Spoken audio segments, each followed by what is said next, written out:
Amuache ya mwakwa basonko do Badwam TV Badwam so de edu so no Adom TV Badwam kase na no pay ya de brown sam no do so ne etodwa wo mu bi ya wo betie ne ya chi nipa nso enipa ba konso ato na nanom nse do eye abusuamu ntokwa ekoso won kwanta south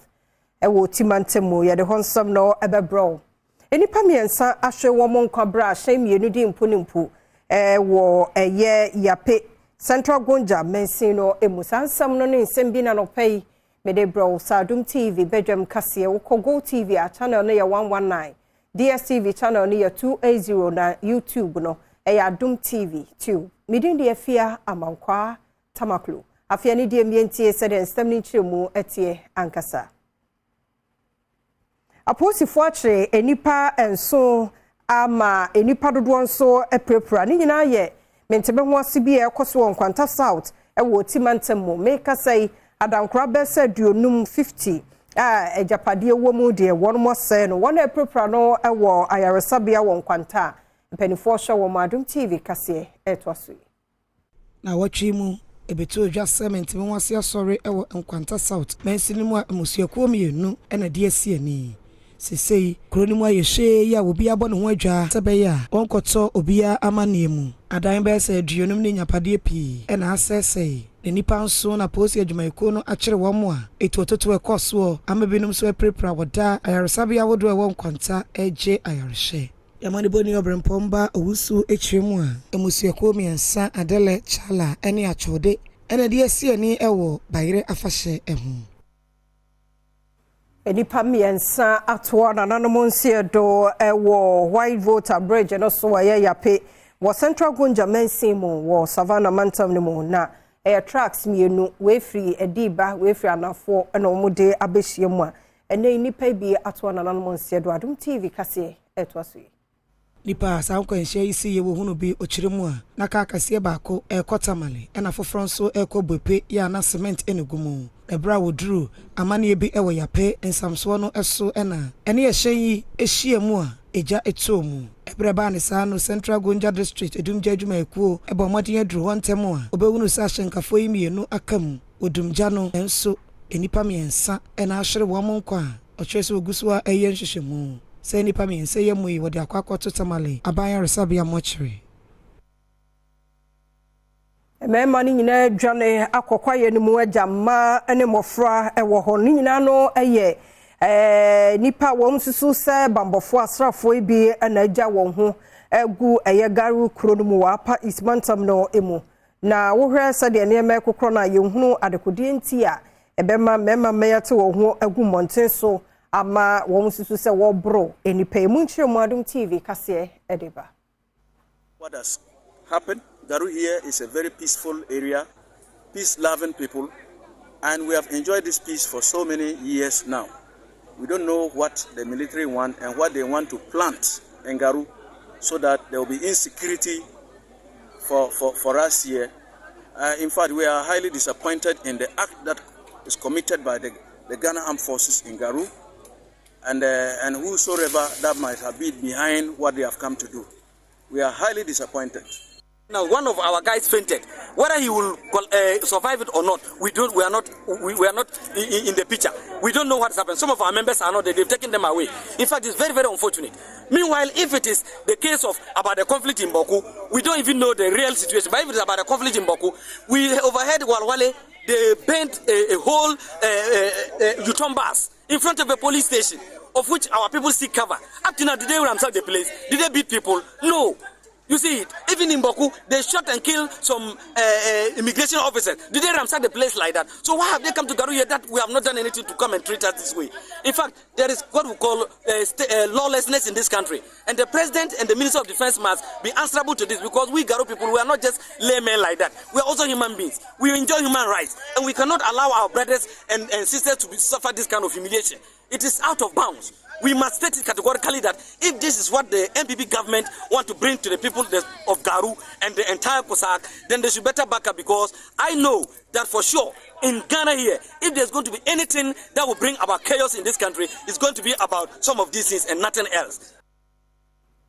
Before ya one more a woman at us war gamaye. Na ye no shading tino. amadwadi ho nsɔm no aba fam wo mu samemenda no de nanso no kwasi adanom ne ade no anko yie sɛ de wo mu hunu no ne ma bo no muso mu ɔden bɔde ne bayerɛnom ne ade adom kase kɔ hɔ ne mai edi nkomo yi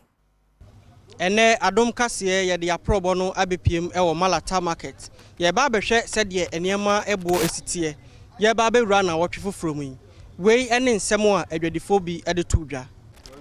market ni dey ye slow but say na ye tom nam no sa na ye tom ni enti so mo beba o mo bra ye ntu mu ye prices no da say net ye na 10 ye obeto bi a ye be ma obi 50 kilos 5 million nenso no omo yinam ni nyina we kire enti enya baabi kakra etumi di yi 1 cedi mo hiafo so tumi tobi ebi ase sa baabi enam ni no ni na me di atwitwa no we enam kakra wo ho machechire ni 5 cedis nti eja oto 5 kwa se de be ya nkwan mu be ye hwam keke asa no no so ehun se mi so me di bifi ne boye de se bifi na fom kura kakra kase no omo ye ni nson maye 7 maye 10 cedi ni yeso ya ni 5 10 cedi no maye nketwa no 5 cedi ni yeso ya ni 4 5 cedi if se mekono ye was 6 million de o ye was 35 de o ye was de didi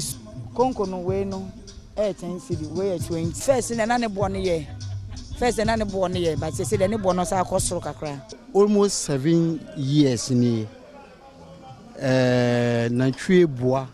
ne bo no akosoro pa akosoro anka ne bo no ankosoro a anka wo be hu say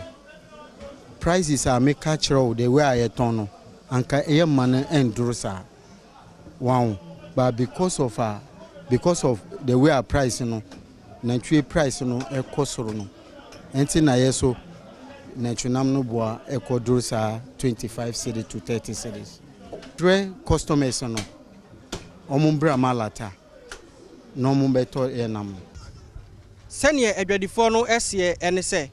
enema ne bo de sene tie na enete na mom wonom esre sesise curfew no yabie ene nti obi amra na ometo ade emfama wo kwabnansia adom kase Bayento akase no so na yen konsem foforo mu na NGOs in health won anyame so ade abowura mu enuanu a akoso monsu a yebie yenye ohawo so no akoye wo madoye na dwamtene de Magana Coalition of NGOs in health ura Ninsa KD Alaza wase Ghana for yema yeni yemwa wabra obiko ahohihia mu ne ahokyere mu ne yenkyere donkyere safo no NGO in health edi achede bitise cylinders emu anwa gari beans eni enuane ahodo akoma enuanum a womo ho kan ye ewa Akosombo dam nsu a womo ebie no womo san ekoye Northern Health Directorate womo ye adwuma wo ho nso adoye ema womo so nyasa achede bi openi ahono eneda NGO in health ano ewo manmu ha no ene Adom News nsentwofo atwetwe nkomo no wodi to dwa se What's a coalition of NGOs in health? It's Ghanaian-owned NGOs. There's no international funding for it. Ghanaians who form their own NGOs. We came together to form a coalition of NGOs in health. And we have our headquarters in Accra, Badwam. So one was ahead of this institute. We said I will also try to bring our widow's mite. Unfortunately, this is what we're able to get for the meantime. No, we wanted to do more. We want to do more. So we felt that people are donating food items and all those things. We wonder if where they have place to do the food. So we thought it right to get at least some 15 gas, this cylinder stove. It's full with gas. There's gas inside. Adimdifo a wo mo kan bie won wo masuamu de to sukufo nyina nim se ne wo ma wani enku kwan a wo fa so address no ho na wo mo ntade hyem no wafade yemu no akansempa e de afa won ho ye futuo a ye de amasukufo Adom kase e de be Acting Pro-Vice Chancellor, our Methodist University Ghana, Professor Daniel Bruce, Ediato Sukun Kwada Enimse, Omo Weso Mobe Sisi Wonihuye, Sebani Womo enter the Shema, Sene Baby Coin Amom, or the Sansem way at Tuja, Abra Sukunu, a year Womo 24th matriculation, our Tema campus. Would dress no Casa exposure. obi ho oni se wo fie efie be na wo fie sa fie no wo dress na ebe show obi wo a obetumi asia dia obetumi ye bibia but wo dress na kasa wo pajuma wo ba mejuma me menji o because me hu say we rascal mo bu ade you see we nipa bonifo we bema na wo di earring ahia wo hen nyina e basa me yesa ye cultural dressing who friends no nyina na wo abonti ye wo dressing standard dressing dresser na obi anka so ya tro Oswafo ya washa communication and digitalization so ye mame eslo uso ekufo wadi ato about in the morning say wo mama no won wo muni nkomo na abefo kwan ya ye faso disua ade no ne ade no enkra no nso nya bi and STEM education no so wo mo enhwe na wo mo enkra no ni ho enkomo no mo nya ni die wo information technology so emu ene wabo pro akọ girls in ICT centers a wo poye mantemu ye ma ewo sua biemu a nye sua ponko a efi primary schools a ko universities na usually omo ne omo anije science technology engineering mathematics ho mema ase ye di ehu bi ahye emamu se omusua enye yi omuntumi ensua nkwa anim ewo sa science technology engineering and mathematics enti ya shada pa na yema mayoa entity ewo ICT mu no mo ehu se nya mema nkwa na betumi ayes wani awofo ni nyina wo se omo boa wo ma no adesuafo yi a de wo fa san kyerkyere mu ene wosoafo yi di nkomo ekyere ene ma bia watimi dia ba afu dwumadie aya opese wosoafo yi ehunu imoya me se edebe brain ni se girls bebre wa ha one day china start here fi hanom sania ye be web page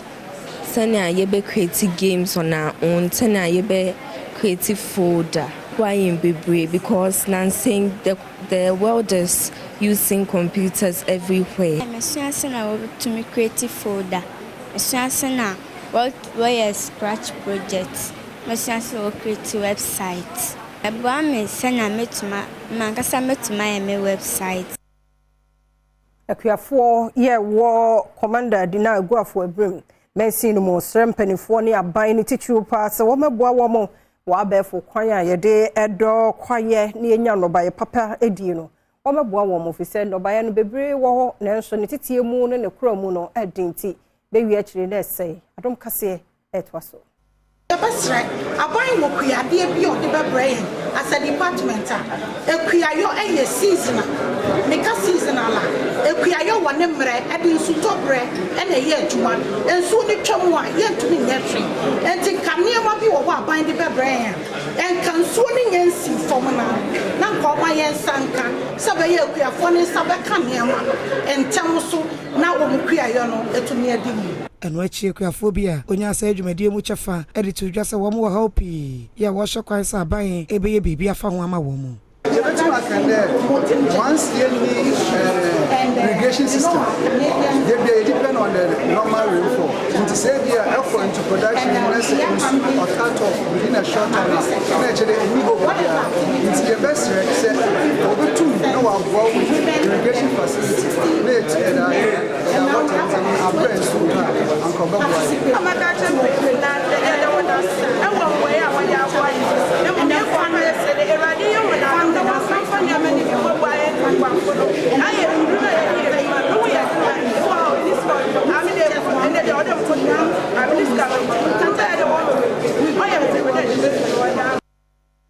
Obuase Community Trust Fund aye adoye sika 320,000 monetary support ene ne wode ma tertiary school fo a womododo som 160 ewo Obuase